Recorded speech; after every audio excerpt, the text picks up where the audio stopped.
Il en sera comme d'un homme qui, partant pour un voyage, appela ses serviteurs et leur remit ses biens. Il donna 5 talents à l'un, 2 à l'autre et 1 au troisième, à chacun selon sa capacité, et il partit. Aussitôt, celui qui avait reçu les 5 talents s'en alla, les fit valoir, et il gagna 5 autres talents. De même, celui qui avait reçu les 2 talents en gagna 2 autres. Celui qui n'en avait reçu qu'un alla faire un creux dans la terre et cacha l'argent de son maître. Longtemps après, le maître de ses serviteurs revint et il leur fit rendre compte. Celui qui avait reçu les 5 talents s'approcha en apportant 5 autres talents et il dit « Seigneur, tu m'as remis 5 talents, voici j'en ai gagné 5 autres. » Son maître lui dit « C'est bien, bon et fidèle serviteur, tu as été fidèle en peu de choses, je te confierai beaucoup. Entre dans la joie de ton maître. » Celui qui avait reçu les 2 talents s'approcha aussi, et il dit « Seigneur, tu m'as remis 2 talents, voici j'en ai gagné 2 autres. » Son maître lui dit « C'est bien, bon et fidèle serviteur, tu as été fidèle en peu de choses, je te confierai beaucoup, entre dans la joie de ton maître. » Celui qui n'avait reçu qu'un talent s'approcha ensuite, et il dit « Seigneur, je savais que tu es un homme dur, qui moissonne où tu n'as pas semé et qui amasse où tu n'as pas vanné. J'ai eu peur, je suis allé cacher ton talent dans la terre. Voici, prends ce qui est à toi. » Son maître lui répondit « Serviteur méchant et paresseux, tu savais que je moissonne où je n'ai pas semé et que j'amasse où je n'ai pas vanné. Il te fallait donc remettre mon argent au banquier et, à mon retour, j'aurais retiré ce qui est à moi avec un intérêt. Ôtez-lui donc le talent et donnez-lui à celui qui a les 10 talents. » Amen.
c'est la mienne, la vraie.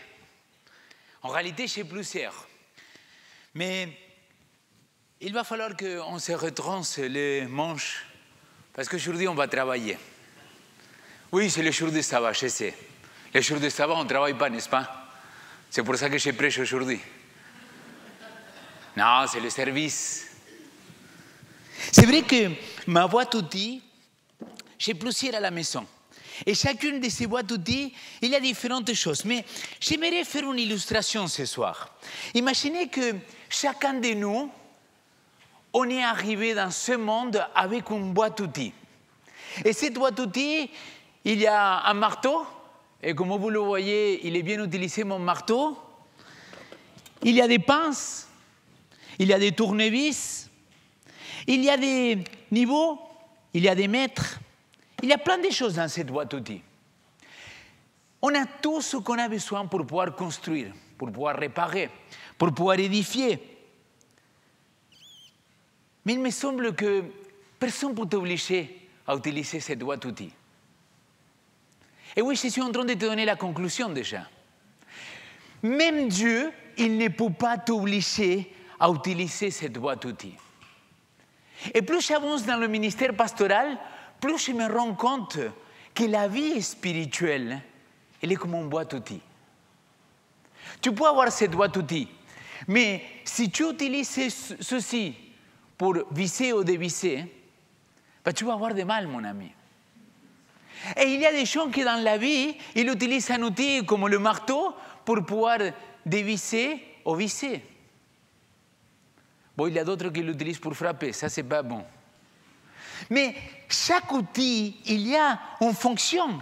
Cette pince-là, c'est une pince spécifique, c'est une pince qu'on va l'utiliser beaucoup dans l'électricité. Pour ceux qui me connaissent beaucoup, ils savent à quel point j'aime bricoler. Alors, du coup, tous ces outils-là, c'est super les savoir, les recevoir dans sa boîte outils. Mais si tu les gardes là, à quoi ça sert? Si tu ne sais pas t'en servir de chaque outil, pourquoi tu as toute cette boîte chez toi? Et il me semble que la vie spirituelle, c'est comme ça aussi. Regardez, permettez-moi de vous montrer un ou deux exemples. Je pense que là, parmi les outils qu'on est venu, on a la parole de Dieu. La parole de Dieu, c'est un outil, mes amis. La parole de Dieu, ce n'est pas un objet saint. Le message qu'il contient, il est saint. Ne me jetez pas de pierres, vous avez entendu ce que j'ai dit, hein? Le message qu'il contient, il est saint. Mais en soi, c'est un objet, un livre ou des livres. Mais j'adore le texte de Timothée, j'aime beaucoup ce texte de Timothée. C'est un des textes que j'utilise souvent quand j'ai fait des études bibliques avec quelqu'un. Parce que Paul, il va le dire à ce jeune homme, Timothée, toute écriture est inspirée de Dieu. Et elle est utile. Elle dit pourquoi? Pour enseigner, pour réfuter, pour redresser, pour éduquer dans la justice. Voilà le but de la parole de Dieu. Mais si toi tu gardes la parole de Dieu tout simplement pour te auto-justifier, ou tu gardes la parole de Dieu tout simplement comme un instrument pour tout et n'importe quoi, je suis désolé, mais ce n'est pas le but. Parce que regardez ce qu'il dit. Le texte, il finit au verset 17. Afin que l'homme de Dieu soit parfaitement équipé pour toute bonne œuvre. En gros, laisse-moi te le dire comme ça. Si tu passes ta vie à lire la Bible, mais tu es quelqu'un de méchant envers l'autre, que tu parles toujours dans le dos des autres, que ton comportement il n'est pas bon, tu n'as rien compris de comment utiliser cet outil merveilleux que le Seigneur il a mis entre nos mains. Permettez-moi de vous montrer encore d'autres choses qu'on peut avoir dans la boîte outils. La prière. La prière, ça pourrait être un outil extraordinaire. Mais à quoi ça sert que je te prêche ici pendant des mois, des samedis pour te dire il faut que tu pries. Si tu pries, le Seigneur, tu vas rentrer en connexion avec lui, tu vas avoir une intimité avec lui. Et je te parle de la prière, et je parle de la prière, on prêche de la prière, on fait des études bibliques de la prière. Mais mon ami, si tu ne pries pas, qu'est-ce que je peux faire pour toi, frère? ou sœur. Si Dieu même il ne peut pas t'obliger, comment moi je vais pouvoir t'obliger? Il y a d'autres outils aussi dans la vie spirituelle. Et celui-là, il va faire mal. Vous êtes prêts? Non, attendez. Là, je suis déprimé, les amis. Allez, vas-y, encouragez-moi. Est-ce que vous êtes prêts pour celui-là? Regardez ce qu'il dit là. Il dit quoi? Pour ceux qui ils sont mis les lunettes, bravo. Le corps de Christ. Ça, nous sommes le corps de Christ. J'ai passé toute une série pour expliquer que nous ne venons pas à l'église, que nous faisons église, que nous nous réunissons ensemble, que nous devons partager la bonne nouvelle. Et dans l'Épître aux Hébreux, il dit « Veillons les uns sur les autres et à nous inciter à l'amour et aux belles œuvres. » Et regardez comment il continue le texte de cet épître. N'abandonnons pas notre assemblée comme quelques-uns ont la coutume. C'est-à-dire, le corps de Christ, il devrait être un outil parmi nous. Faire église ensemble, ça devrait être pour se soutenir, pour s'embrasser, pour se tenir fort quand on a besoin. Mais il y a des gens qui sont pris, le corps de Christ, pour dire, vas-y pasteur, fais la prédication, je vais évaluer après si c'est bien ou c'est pas bien. C'est pas ça. Le corps de Christ, faire église ensemble, selon l'apôtre, c'est pour s'aimer, pour se soutenir les uns les autres. Vous voyez comment on peut avoir des outils qui vont nous aider dans notre croissance spirituelle, la parole, la prière, le corps de Christ. Mais l'ami,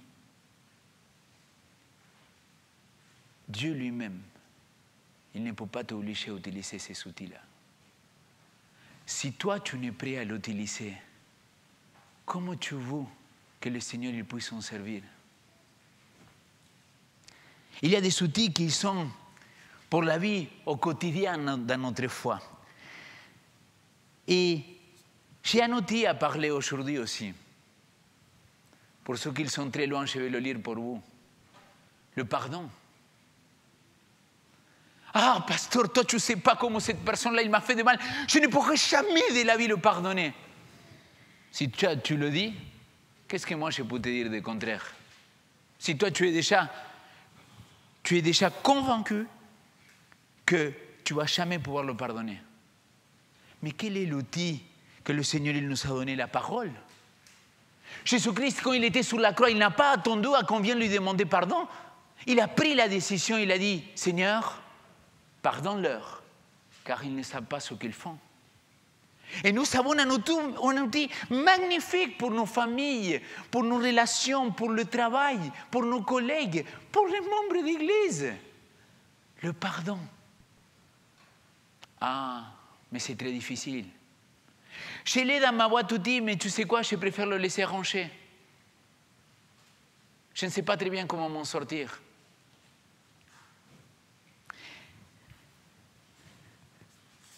La reconnaissance.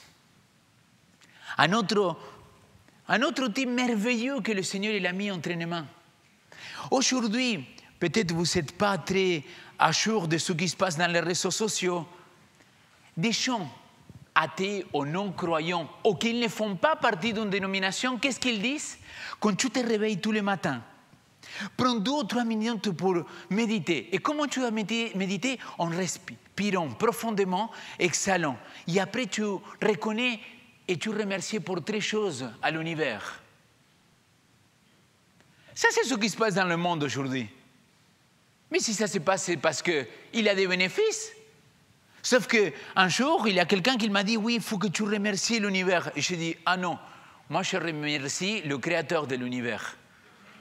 Parce que l'univers, c'est lui qui l'a créé, donc c'est mieux quand même, non? Mais cette notion de reconnaissance, nous, on ne prend pas le temps. Mais il y a aussi le témoignage. Le fait de témoigner du bien que Dieu fait dans ta vie, de comment il t'accompagne dans les moments difficiles de ta vie. Le témoignage, c'est encore un autre outil. Et après, vous voyez, toute cette prédication, il m'est venu à l'esprit à cause des dernières prédications que j'ai faites ici dans notre église. Par rapport à ces combats spirituels, à les armes que le Seigneur il nous a données pour tenir ferme dans les moments difficiles. Et je me dis, mais comment j'ai fait pour encourager l'Église, Seigneur, à qu'il prenne position, à qu'il puisse prier, à qu'il puisse s'armer, à qu'il puisse se défendre, qu'il puisse tenir ferme dans les convictions? Et vraiment, ne me prenez pas pour un illuminé, mais je pense que la réponse du Seigneur, Léo, ça ne t'appartient pas. Ça ne t'appartient pas ce qu'ils vont faire avec leur boîte outils. Nous, on est responsables, chacun de nous, de ce qu'on fait avec cette boîte outils. Vous voyez, j'avais parlé de 3 choses pour la défense. J'avais parlé de la vérité. J'avais parlé de l'importance qu'il y a de suivre la vérité, parce que la vérité nous rendra libres. J'avais parlé de la foi, le bouclier, quand le doute arrive, quand on est tenté par l'ennemi, qu'il nous souffle des choses. Ouais, mais vraiment, tu penses que Dieu il est le créateur de l'univers? Quelle est l'armure? Quel est le bouclier que je dois prendre? La foi. Seigneur, j'ai choisi de croire, même si je ne comprends pas tout, que toi, tu es le créateur de l'univers. Oui, amen. Parce que ça, c'est le bouclier de la foi. Mais aussi, on a parlé de l'autorité au nom de Jésus. La parole, il a dit clairement, regardez ce qu'il dit, le Seigneur. Luc chapitre 10, verset 19. « Je vous ai donné l'autorité pour marcher sur les serpents, sur les scorpions et sur toute puissance de l'ennemi. Et rien ne pourra vous faire de mal. » Ce n'est pas Léo qui est en train de le dire. Hein? Je suis en train de lire l'Évangile. Mais nous, parfois on marche dans cette vie-là comme des losers, comme des gens qui sont déjà vaincus, comme des gens qu'on est bon à rien. Et tu te dis, mais c'est ça les outils que le Seigneur t'a confiés? Mais s'il te plaît, réveille-toi. Réveille-toi parce qu'il t'a donné une boîte d'outils que c'est une merveille. Et dans cette boîte d'outils, tu as toutes ces choses qui pourraient t'aider à croître spirituellement, à vivre le quotidien d'une meilleure manière. Mais cette boîte d'outils, les amis, c'est la responsabilité de chacun. Cette boîte d'outils, ce que le Seigneur il nous a confié à chacun de nous, c'est que nous qu'on doit apprendre à connaître cette boîte-là. C'est nous qu'on doit savoir à quoi ça sert ça. Est-ce que ces lunettes-là sont des lunettes justes pour pouvoir voir de loin? C'est des lunettes qui sont en fonction. Mais si j'utilise ces lunettes-là pour essayer de lire ma Bible, je suis désolé, mais ça ne va pas fonctionner. Par contre, si je prends mes lunettes pour lire la Bible, tout petit, tout fin, et je prends ma disqueuse et je commence à couper, il y a quelque chose qui me rentre dans l'œil, c'est parce que peut-être j'avais l'outil, mais je ne me suis pas servi de la bonne manière.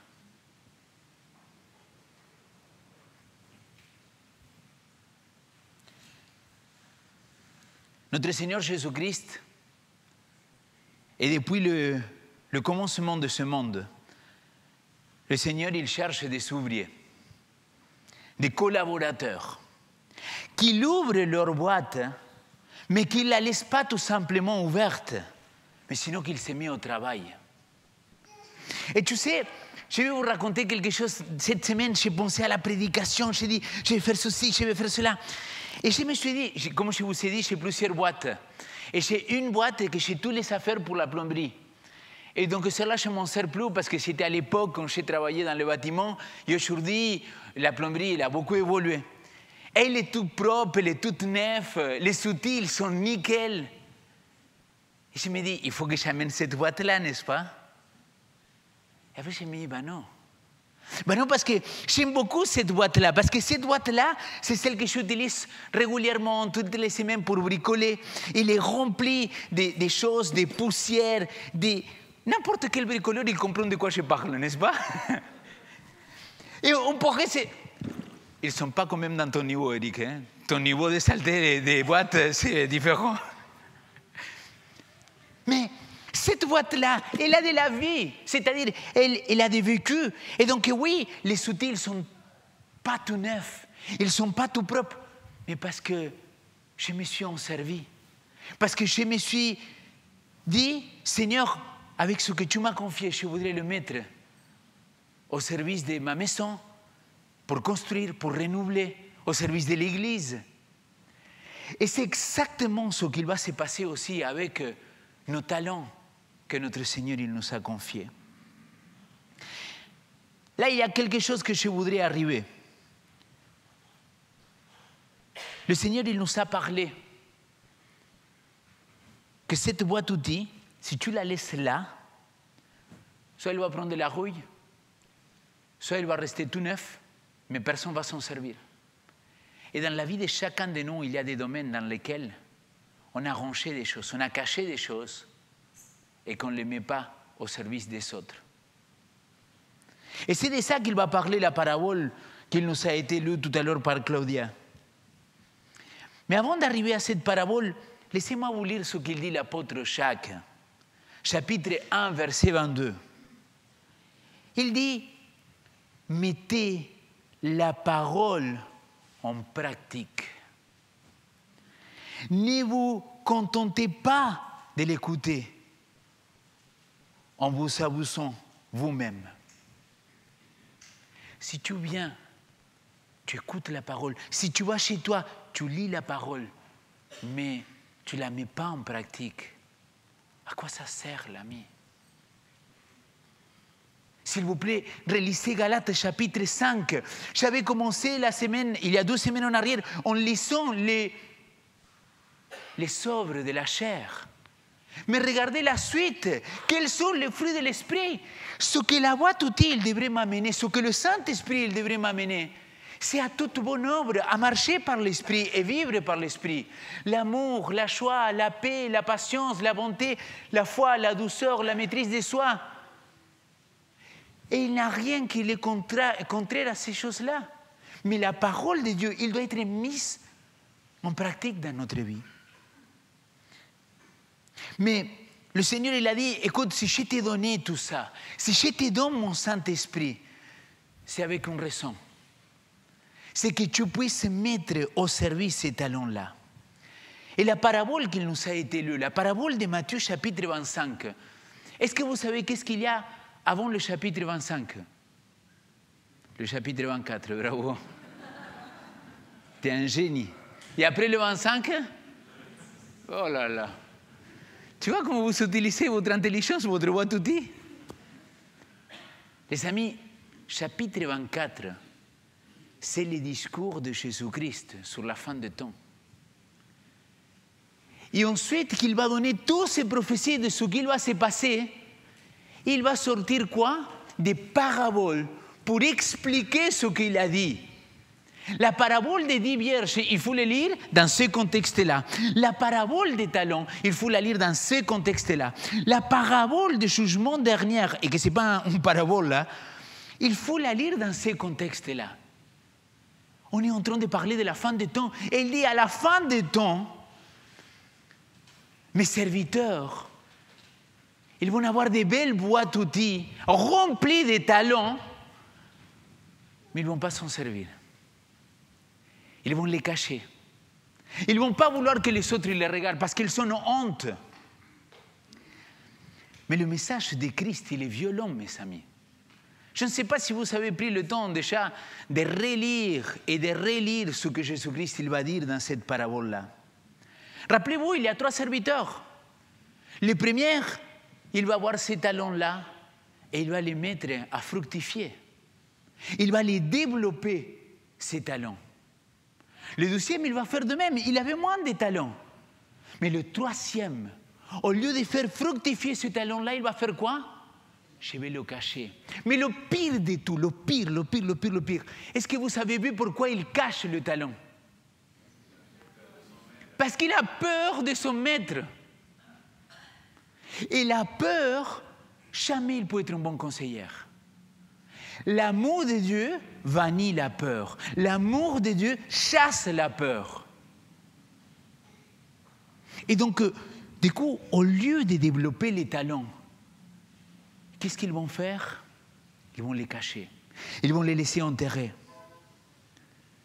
Mes amis, je suis convaincu que notre Église, il fait une grande confusion entre talent et dons spirituels. Et sûrement le prochain sabbat, que ça serait à moi de prêcher, je vais essayer d'expliquer la différence entre les manifestations de l'esprit, entre les dons spirituels et entre les talents. Les talents, c'est quelque chose que tu es né, tu es venu avec cette boîte d'outils, il y a plein de talents à l'intérieur de toi. Le don spirituel, c'est le cadeau que Dieu t'a fait. C'est l'introduction à la prédication de la prochaine fois. Le talent, c'est ce que je suis né avec. Il faut comprendre quelque chose. Il y a des gens qui disent « Quel bel don que tu as avec ta voix ». Est-ce que la voix, c'est un don? Trouvez-moi le don de la musique dans la Bible. Vas-y, cherche. Passe la matinée à chercher, mais tu ne vas pas trouver le don de la musique. Le don de la musique, tu ne vas pas le trouver. Parce que chanter et avoir une voix exceptionnelle, tu es venu avec. Ça, c'est un talent. Et ce talent-là, tu es invité à le développer, à le mettre à fructifier et le mettre au service du Seigneur. Et c'est ce que Dieu il a voulu dire avec cela. Il a voulu dire, s'il te plaît, mets ce talent-là à mon service. Il y a des gens qui me disent, Léo, tu as le don de la prédication. Et je ne me vante pas. Et comme ils disent les gens, oui, je ne vais pas le répéter comme ça, parce que je ne sais pas si c'est gros mot ou pas. Donc, il y a des gens qui me disent, tu as le don de la prédication. Ah bon? C'est où le don de la prédication? J'aimerais tout simplement vous faire travailler. Par contre, je pense que j'ai un bon talent, écoutez bien, pour la communication. Je pense que je suis un bon communicateur. Je pense que j'arrive à faire partager mes émotions, mes idées, mais comme je le fais avec vous, ici, dans l'église, je peux être un très bon politicien. Hein? Non, mais j'ai fait le droit en Argentine, j'étais à fond là-dedans. Je pense que j'aurais été un bon avocat et que j'aurais devenu un bon politicien.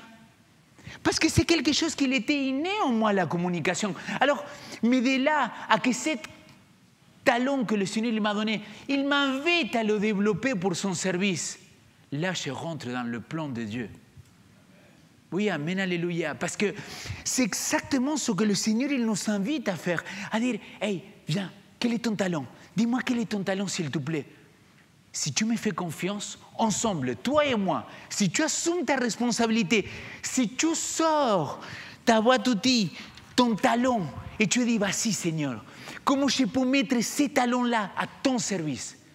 Parce que je veux m'aligner à ton plan, au nom de Jésus-Christ, pour que l'Église elle soit édifiée. Dis-moi, qu'est-ce que je peux faire, Seigneur? Parlons ensemble et discutons quels sont les talents que les autres ils voient en moi. Et à partir de là, tu rentres dans cette grande œuvre que le Seigneur il a déjà commencé en nous. Mais c'est toi que tu vas prendre la responsabilité. On va lire, pas aujourd'hui, mais je vous promets que je ferai une étude biblique sur 1 Corinthiens chapitre 12, 13 et 14. La Bible il dit, cherchez, aspirez à tout quoi? Les dons spirituels. La Bible il nous dit, il faut que tu pries pour recevoir ces dons spirituels. Alors, je ne vais pas faire une enquête maintenant, mais combien parmi vous, vous savez prier ce matin, à genoux, prosterné devant Dieu, pour dire, Seigneur, je suis ton serviteur. Je sais que tu m'as donné des talents et que je veux les mettre en service de toi. Mais je veux aussi te demander que tu puisses m'accorder le don de prophétie. Pasteur, t'es fou ou quoi? 1 Corinthiens chapitre 14, verset 1. Aspirez à tous les dons spirituels, mais surtout aspirez au don de prophétie. Et combien de gens ils prient pour le don de prophétie? Combien de gens ils prient pour le don de guérison? Combien de gens ils prient pour que le Seigneur il nous accorde quelque chose qui n'est pas inné à l'intérieur de nous? Je sais que mon explication, elle était basique, simple, mais parfois, quelle meilleure manière de faire comprendre quelque chose avec une illustration si simple que ça. Tu es rempli de talents et tu les gardes cachés. Et Jésus-Christ, je pense qu'aujourd'hui, il t'appelle, il m'appelle, il nous appelle à dire, sors tous ces talents, sors tous ces outils-là et commence à édifier, à construire, à travailler pour le corps de Christ. Jésus, il revient bientôt. Pour moi, c'est une certitude, les amis. Je ne discute même pas avec quelqu'un qui ne croit pas. Je dis, ok, tu ne veux pas croire, c'est ton problème, mon frère ou ma sœur. Mais pour moi, Jésus, il revient. Et comme j'ai cette profonde conviction que Jésus, il revient, Jésus-Christ, il a dit quelque chose de très intéressant dans cette parabole. Il a dit, celui qui n'avait reçu qu'on allait faire un trou dans la terre et le cacher l'argent à son maître. Versets 28 et 29. Enlevez-lui le talent et donnez-le à celui qui a les 10 talents. Car on donnera à celui à qui il sera dans l'abondance. Mais celui qui n'a pas, on l'enlèvera, même ce qu'il a. Mon ami, le texte biblique, je ne peux pas l'embellir là. Il est violent, c'est dur, c'est une claque spirituelle que le Seigneur il nous donne. Tu veux garder caché ton talent? Fais-le, fais-le. Mais ne te plains pas après ce qui va se passer quand Jésus-Christ il va revenir, il va dire, qu'est-ce que tu as fait de ce temps-là que je t'ai donné? Qu'est-ce que tu as fait de ces trésors que je t'ai donnés? Qu'est-ce que tu as fait de ce temple-là que je t'ai confié? Qu'est-ce que tu as fait de tous ces talents que j'ai fait et que je t'ai donnés?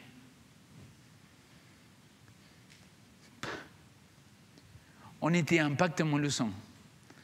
Et les filles, elles pourraient raconter parce qu'ils étaient là. J'ai pris une honte, les amis, 2000 jeunes, et j'étais transpercé par l'esprit. Mais je me suis mis à pleurer comme un gamin, je n'arrivais pas à m'arrêter de pleurer, quoi. Et vous savez pourquoi? À la fin du verset biblique, Jésus-Christ, il dit quelque chose aux serviteurs. C'est bien, tu es un bon serviteur, digne de confiance. Tu as été digne de confiance par une petite affaire. Je te confierai de grandes responsabilités. Rentre dans la joie de ton maître.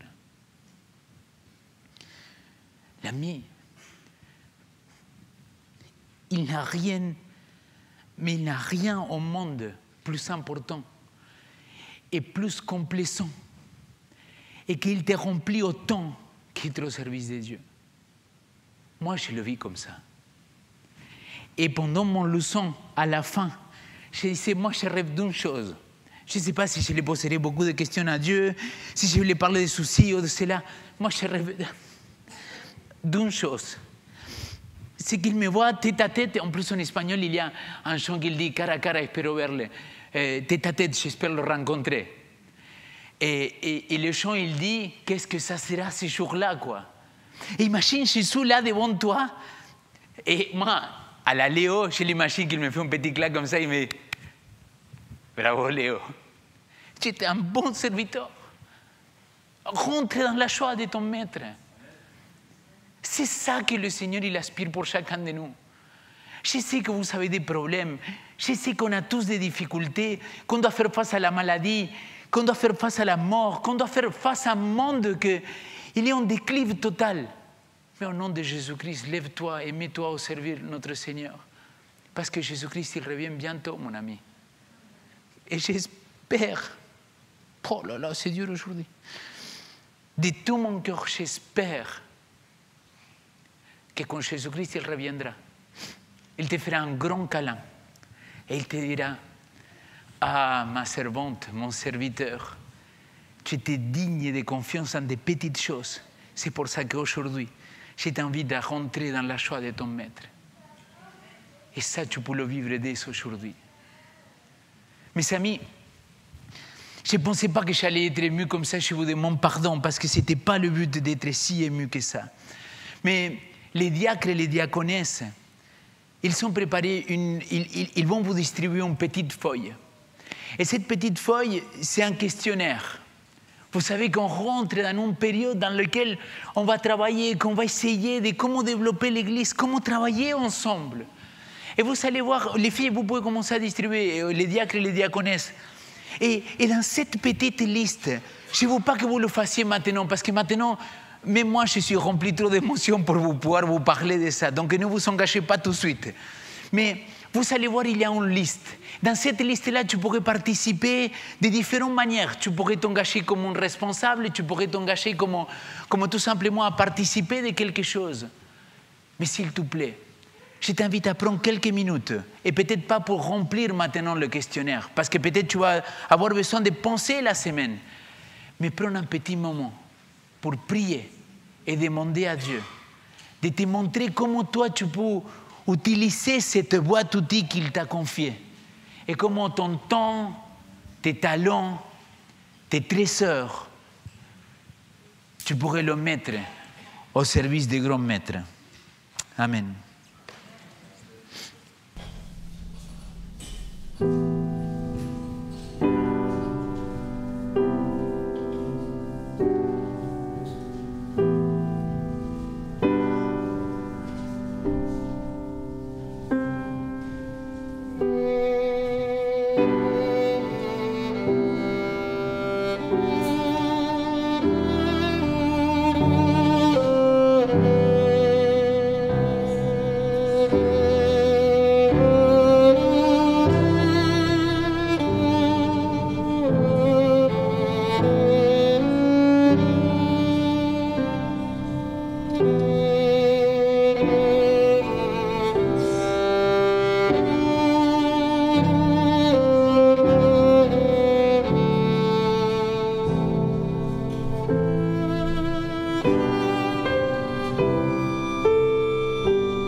Notre cher Père Céleste, je voudrais te demander pardon personnellement, mais aussi au nom de notre assemblée, au nom de nos églises, au nom de ce peuple que tu as tout donné, que tu as tant donné, Seigneur. Et parfois, on est ingrat envers toi, Seigneur. Je te demande pardon pour toutes ces fois-là qu'on a caché nos talents, toutes ces fois-là qu'on n'a pas mis au service de qui tu es. Je te demande pardon, Seigneur, si parfois on n'a pas répondu à ton appel. Mais je te remercie infiniment, Seigneur, que malgré ce que nous sommes, avec nos manquements, nos failles, notre incohérence, malgré tout ça, Seigneur, tu as choisi de collaborer avec nous. Et je te remercie infiniment pour cet énorme privilège de pouvoir travailler, pas simplement pour toi, mais avec toi, Seigneur. Père, je te prie que pendant cette semaine, ton Saint-Esprit, que pendant aujourd'hui, ces jours de sabbat, ton Saint-Esprit puisse continuer à travailler dans nos cœurs, dans les cœurs de chacune des personnes qui sont ici, mais aussi de toutes les personnes qui nous regardent aussi sur Internet. Que tu puisses venir te manifester dans leur vie pour leur révéler quel est leur talent, quels sont les dons spirituels que tu les as accordés, mais qu'ils prennent aussi la responsabilité de les mettre au service de toi, notre grand Maître, notre grand Seigneur. C'est ma prière au nom de ton Fils Jésus-Christ. Amen.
La bénédiction pour ce matin se trouve dans les livres d'Apocalypse, chapitre 22, versets 20 et 21.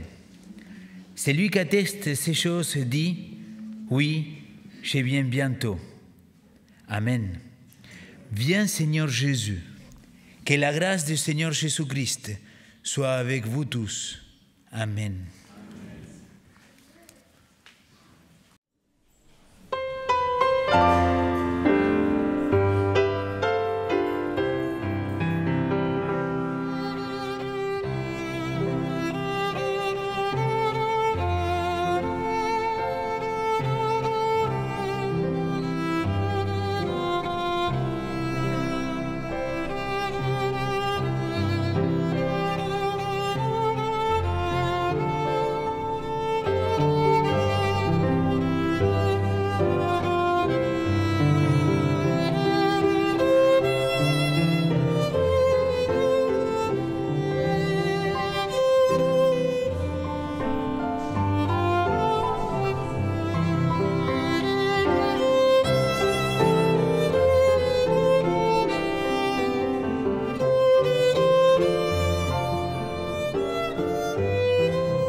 Ciao.